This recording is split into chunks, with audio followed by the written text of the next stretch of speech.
ভারতের প্রধানমন্ত্রী নরেন্দ্র মোদীর উপস্থিতিতে পশ্চিমবঙ্গের প্রথম বিজেপি মুখ্যমন্ত্রী হিসেবে শপথ নিলেন শুভেন্দু অধিকারী। স্থানীয় সময় 11:30টার দিকে কলকাতার প্যারেড গ্রাউন্ডে শপথ নেন তিনি। জড়ো হয়েছেন রাজ্যের সব জেলা থেকে বিজেপির লাখো নেতাকর্মীরা।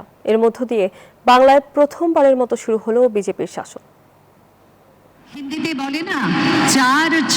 পশ্চিমবঙ্গে প্রথম বিজেপি সরকারের শপথ গ্রহণ উপলক্ষে কলকাতায় সাজ রব। কালীঘাট মন্দিরের আদলে প্রস্তুত ব্রিগেডের শপথ গ্রহণের মঞ্চ।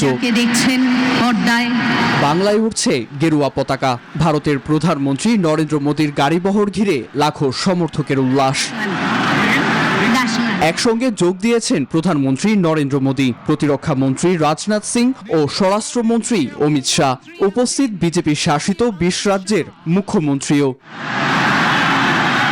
শুরু হয় শপথ অনুষ্ঠান। পশ্চিমবঙ্গে ভারতীয় জনতা পার্টি বিজেপির প্রথম মুখ্যমন্ত্রী হয়ে দায়িত্ব বুঝে নিলেন শুভেন্দু অধিকারী। বাংলা ভাষাভাষী ও অভিবাসীদের বিরুদ্ধে কঠোর বার্তা দিয়েই পশ্চিম বাংলায় যাত্রা শুরু বিজেপির। বিধি দ্বারা স্থাপিত প্রদর্শন করা হয় বাংলার নানা সংস্কৃতিও। এছাড়া সবার নিরাপত্তায় শহর জুড়ে যান চলাচলে করা বিধিনিষেধ সহ মোতায়েন করা হয় লাখো নিরাপত্তা বাহিনী। নীরব দাস, নিউজ 24।